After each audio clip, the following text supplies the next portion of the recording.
अस्सलाम वालेकुम। मेरा नाम डॉक्टर जहांगीर खान है और आप मुझे मेरे यूट्यूब चैनल पे देख रहे हैं। और मैंने ईसीजी सीरीज शुरू की है, ये 5th वीडियो है ईसीजी के हवाले से। अब तक हमने फिजियोलॉजी के हवाले से बातें की हैं ईसीजी में। आप मेरे चैनल पे देख सकते हैं, उसमें जो 4 वीडियोस हैं तो मैंने उसमें बेसिक्स की बातें की हैं, स्पेशली एमबीबीएस और हाउस ऑफिसर्स के लिए, एमबीबीएस वाले जो स्टूडेंट्स और हाउस ऑफिसर्स के लिए। आज हम पैथोलॉजी शुरू करते हैं और ये पैथोलॉजी का फर्स्ट लेक्चर है रिगार्डिंग ईसीजी, और इसमें हम बात करेंगे हार्ट ब्लॉक के हवाले से। तो हार्ट ब्लॉक्स जो है वो क्या चीज है। So before moving into details, please do subscribe my channel, press the bell icon so that you can get notification of my new video। और मेरा चैनल जरूर शेयर करना है और लाइक करना है। तो हार्ट ब्लॉक में जाने से पहले हम थोड़ा बेसिक्स पे जाते हैं। तो हमारे पास ईसीजी में लार्ज बक्सेस होते हैं और स्मॉल बक्सेस होते हैं। ये लार्ज बक्सेस है, ये वाला लार्ज बक्स है, एक लार्ज बक्स ये है, एक लार्ज बक्स ये है, एक लार्ज बक्स ये है, लेट्स सपोज। फिर हर लार्ज बक्स में 5 स्मॉल स्क्वायर होते हैं, 1 2 3 4 5, 1 2 3 4 5, 1 2 3 4 5। हर लार्ज बक्स में 5 स्मॉल बक्सेस होते हैं। लेट्स सपोज हमने एक लार्ज बक्स इधर ले लिया, तो लार्ज बक्स जो है वो कितने सेकंड्स के बराबर होता है। ये सेकंड्स का क्या मतलब है, ये इस पेपर की स्पीड है जो मशीन में जा रही है। हमने जो 10 to 25 रूल पढ़ा था ईसीजी में, ये इसके मुताबिक है, ये स्पीड है मशीन की, जो स्पीड है। मतलब ये है कि लार्ज बक्स जो है वो 0.2 सेकंड के बराबर है। 1 large box is equal to 0.2 second. इस बात का क्या मतलब है और इसको समझना बहुत जरूरी है, तब हम हार्ट ब्लॉक पे अपना कंसेप्ट क्लियर कर सकते हैं। तो 1 large box is equal to 0.2 second. इसका मतलब ये है कि ये जो लार्ज बक्स है ये 0.2 सेकंड में मशीन में मूव करता है, ये 0.2 सेकंड में मशीन में मूव करता है। तो 1 large box is equal to 0.2 second. और स्मॉल बक्स कितने के बराबर होता है, ये वाला 0.04 सेकंड। तो एक स्मॉल बक्स जो है इतना ड्यूरेशन लेता है कि मशीन में वो मूव करे, मशीन में वो मूव करे। अब जब हम हार्ट ब्लॉक की बात करते हैं तो हमें पीआर इंटरवल को समझना बहुत जरूरी है। अब जो मेरी लास्ट वीडियो थी उसमें मैंने वेव के बारे में कहा था कि what is wave, what is segment and what is interval. इसलिए मैंने बेसिक्स पे बात की ताकि आपको पैथोलॉजी की समझ आ जाए। तो अगर आपको वेव, सेगमेंट और इंटरवल का नहीं पता और कॉम्प्लेक्सेस का, so go back to my 4th lecture, ये 5th लेक्चर है। तो उसमें हम डायरेक्ट जो है पैथोलॉजी की तरफ आते हैं। पीआर इंटरवल की नॉर्मल ड्यूरेशन कितनी होती है। पीआर इंटरवल की जो नॉर्मल ड्यूरेशन है वो क्या है, 1 लार्ज बक्स। इसका क्या मतलब हुआ, इसका मतलब ये हुआ कि पीआर इंटरवल जो है इसकी टोटल ड्यूरेशन इस बक्स के बराबर होना चाहिए, इससे ज्यादा नहीं होना चाहिए। यानी ये पॉइंट से लेके इस पॉइंट तक ये लार्ज बक्स होना चाहिए। या अगर टाइम के हिसाब से हम ले ले तो ये कितना होना चाहिए, 0.2 सेकंड होना चाहिए। तो normal duration of PR interval is 0.2 second or less than 0.2 second. If more than 0.2 second or more than 1 large box, then we call it prolonged PR interval. Prolonged PR interval. Prolonged PR interval. और हमने last video में बात की थी कि जो PR interval में जो पीआर सेगमेंट है यही मेन कल्प्रिट है हार्ट ब्लॉक में। और हमने ये बात भी की थी कि ये पीआर सेगमेंट जो है ये किस वजह से सेगमेंट बनता है। तो वो आप पीछे जाके लेक्चर नंबर 4 में देख सकते हैं। तो यहाँ पे मैं एक क्विक ओवरव्यू दे दूं। लेट सपोज आपके पास राइट एट्रियम है, लेफ्ट एट्रियम है, राइट वेंट्रिकल और लेफ्ट वेंट्रिकल। तो जो पीआर सेगमेंट बनता है यहाँ आपके पास एसए नोड है, यहाँ पे एवी नोड है। तो यहां से जब इंपल्स जनरेट होता है तो ये एवी नोड की तरफ जाता है। एवी नोड में आके ये थोड़ा स्टे करता है। This stay is equal to PR segment. अगर ये स्टे जो है यहां ज्यादा कर लेता है तो आपका ये सेगमेंट प्रोलॉन्ग होगा। और जब ये सेगमेंट प्रोलॉन्ग होगा तो क्या होगा, हार्ट ब्लॉक। इसी को हम हार्ट ब्लॉक बोलते हैं। इधर अगर इंपल्स ज्यादा स्टे करे, इधर अगर इंपल्स ज्यादा स्टे करे, इधर अगर इंपल्स ज्यादा स्टे करे, या इंपल्स कंप्लीटली इधर ब्लॉक हो, ये अलाउ ही ना करे कि आप नीचे चले जाओ, ये इसका एक पाथवे है और पाथवे में इसको ब्लॉक हो जाएगा, आपने नीचे नहीं जाना। तो दो रीजन है, या तो इम्पल्स आ रहा है लेकिन इधर स्टे करके निकलता है, या इम्पल्स आ रहा है लेकिन इधर से निकलता ही नहीं है। तो इस बेस पे तीन हार्ट ब्लॉक जो है वो हमारे पास फर्स्ट डिग्री है, सेकंड डिग्री है और थर्ड डिग्री है। तो फर्स्ट डिग्री हार्ट ब्लॉक में आपके पास क्या होगा, ओनली पीआर सेगमेंट और पीआर इंटरवल इज प्रोलॉन्ग। आपके पास जो ईसीजी में पिक्चर आएगी वो किस तरह आएगी, आपके पास सिर्फ पीआर इंटरवल प्रोलॉन्ग होगा। फर्स्ट डिग्री हार्ट ब्लॉक में सिर्फ और सिर्फ पीआर इंटरवल प्रोलॉन्ग होगा। लेट सपोज ये हमारे पास पी वेव है, ये पीआर सेगमेंट है, फिर उसके बाद क्यूआरएस, फिर P wave PR segment QRS, फिर पी वेव क्यूआरएस। तो आप देख लें each P wave is followed by QRS. इसमें यह है कि हर पी वेव के साथ एक क्यूआरएस होगा, हर पी वेव के साथ एक क्यूआरएस होगा, हर पी वेव के साथ एक क्यूआरएस होगा, पर पीआर इंटरवल प्रोलॉन्ग होगा। जो आपका पीआर इंटरवल है यहां से लेके यहां तक वो मोर देन वन लार्ज बक्स होगा, यहां से यहां तक मोर देन वन लार्ज बक्स होगा, यहां से यहां तक मोर देन वन लार्ज बक्स होगा, यानी मोर देन 0.2 सेकंड होगा, यानी मोर देन 0.2 सेकंड होगा। और हर पी वेव के साथ क्यूआरएस होगा, हर पी वेव के साथ क्यूआरएस होगा, हर पी वेव के साथ क्यूआरएस होगा। अगर हर पी वेव के साथ क्यूआरएस है, इसका क्या मतलब है, जो इंपल्स आ रहा है वो इधर से जा रही है नीचे, लेकिन यहाँ पे स्टे ज्यादा करती है, जो ज्यादा स्टे करती है तो ज्यादा पीआर इंटरवल होगा। तो ये फर्स्ट डिग्री हार्ट ब्लॉक है। अब सेकंड डिग्री हार्ट ब्लॉक में क्या है, सेकंड डिग्री हार्ट ब्लॉक में आपके पास फर्दर दो टाइप्स हैं। Second degree heart block it again divided into two. Second degree heart block is divided into two. Second degree heart block में दो types हैं, टाइप 1 एंड टाइप 2।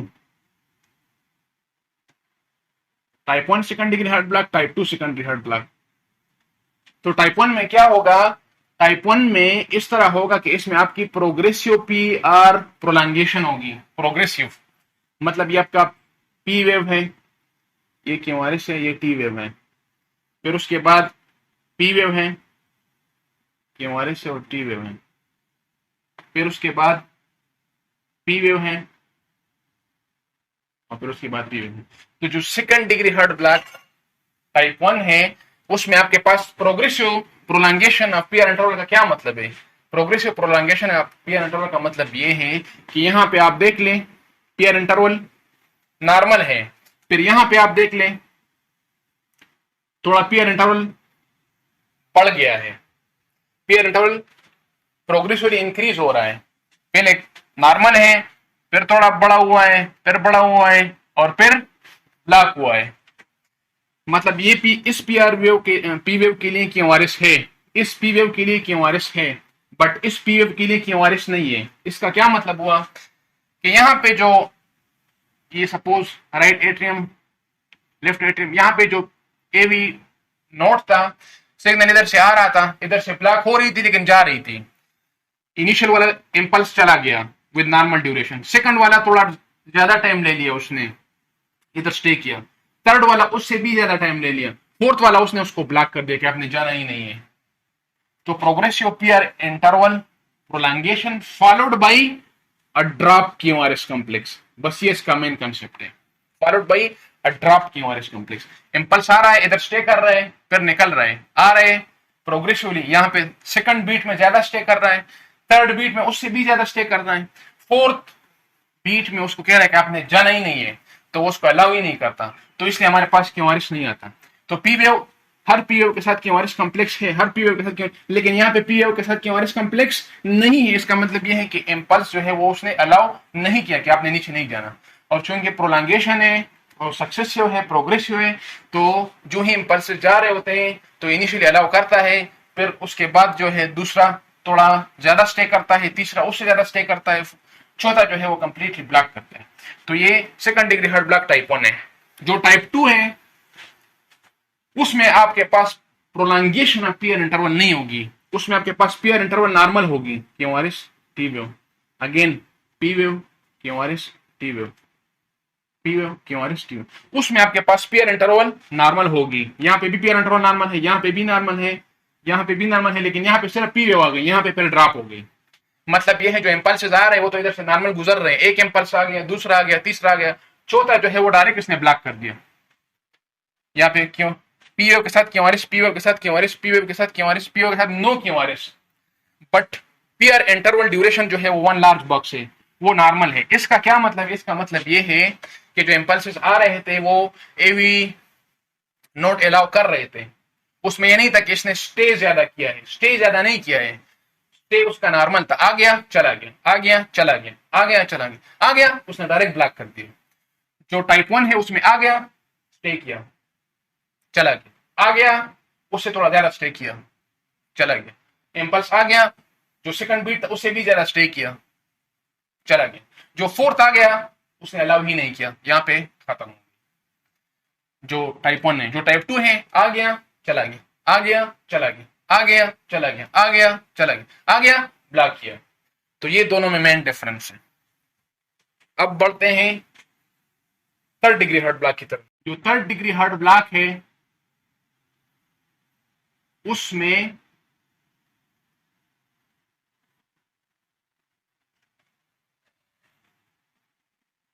एट्रिया और ventricle के बीच में जो कोऑर्डिनेशन है वो खत्म हो जाती है। मींस वेंट्रिकल तब कंट्रैक्ट होंगे जब इधर से इंपल्स आएगा, लेकिन उधर से इंपल्स आ ही नहीं रहा, कंप्लीटली ब्लॉक। तो एट्रिया अपने हिसाब से कंट्रैक्ट कर रहा है और वेंट्रिकल अपने हिसाब से कंट्रैक्ट कर रहा है। This is called atria ventricular complete dissociation. तो उसमें आपके पास किस तरह पिक्चर आएगी? इसमें यह है कि यहां से इंपल्स आ गई, खत्म हो गई, इधर आ गई, खत्म हो गई, आ गई, खत्म हो गई, आ गई, खत्म हो गई, ये पास ही नहीं हो रही नीचे। जब ये पास ही नहीं हो रही नीचे तो क्या होता है? वेंट्रिकल अपना पेसमेकर बनाता है। This is very important. जब अपना पेसमेकर बनाता है तो ये अपने हिसाब से डीपोलराइज और कॉन्ट्रैक्ट हो रहा है, डीपोलराइज कॉन्ट्रैक्ट हो रहा है। लेकिन चूंकि हमें पता है कि पेसमेकर जो है वेंट्रिकल में उसकी रेट बहुत स्लो होती है, तो यूजुअली इसमें जो पल्स मिलती है वो बहुत लो होगी, क्योंकि पल्स जो है वो वेंट्रिकुलर कंट्रैक्शन पे डिपेंड करती है। इंपल्स आ गया ब्लॉक, आ गया ब्लॉक, आ गया ब्लॉक, आ गया ब्लॉक। तो एट्रिया तो कंट्रैक्ट कर रहे हैं, किस हिसाब से? उस इंपल्स के हिसाब से। आ गया ब्लॉक, लेकिन कंट्रैक्ट आ गया ब्लॉक, कंट्रैक्ट आ गया ब्लॉक। इस वाला जो है वेंट्रिकल अपना पेसमेकर बनाता है, पर वो डिपोलाइज होता है, लेकिन वो बहुत स्लो होता है। तो इंपल्स जाता है, कंट्रैक्ट, फिर कंट्रैक्ट, फिर कंट्रैक्ट, उसमें पल्स बहुत लो होता है। और ये पेशेंट यूजुअली प्रेजेंट करते हैं सिनकपी के साथ, डिजीनेस के साथ, सिनकपी के साथ, loss of brief episodes of consciousness, loss of consciousness for brief period of time due to decrease supply to the brain. तो उसमें आपके पास ये चीज है, थर्ड डिग्री हार्ट ब्लॉक में कंप्लीट ब्लॉक हो जाती है। Third degree heart block complete. जो मेन काज है इन सब का वो क्या है? First degree, second degree heart, ischemia on top. सबसे पहले आपने इस्कीमिया रखना है। सेकंड जो है आपने इलेक्ट्रोलाइट इम्बैलेंस जरूर देखना है, इलेक्ट्रोलाइट इम्बैलेंस। तो ये दो आपने डिफरेंशियल में रखने। अगर ओल्ड एज है, स्मोकर है, रिस्क फैक्टर फॉर इस्कीमिया है, तो आपने इस्कीमिया जरूर देखने हैं, एमआई देखने हैं, एक्यूट कोरोनरी सिंड्रोम देखना है।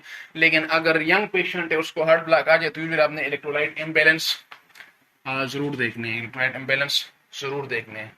और जो इसका जो ट्रीटमेंट है वो क्या है? वो पेसमेकर है। Treatment for heart block is always pacemaker. तो यहाँ पे हम चूंकि बेसिक्स ऑफ ईसीजी पढ़ रहे हैं, तो हम हार्ट ब्लॉक तक अपना डिस्कशन महदूद रखेंगे। इसके बाद जो नेक्स्ट वीडियो है वो हम क्यूआरएस कॉम्प्लेक्स पे जाएंगे। What is the normal duration of QRS complex, what is the normal shape, what is mean by wide complex arrhythmias, what is mean by narrow complex arrhythmia. Then उसके बाद हम बढ़ेंगे किस चीज की तरफ?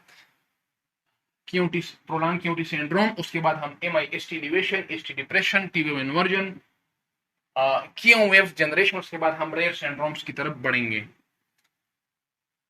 So I hope I'm clear regarding the heart block, first degree, second degree, and third degree. Thanks for watching. Once again, please do subscribe my channel, press the bell icon, and do not forget to share my channel.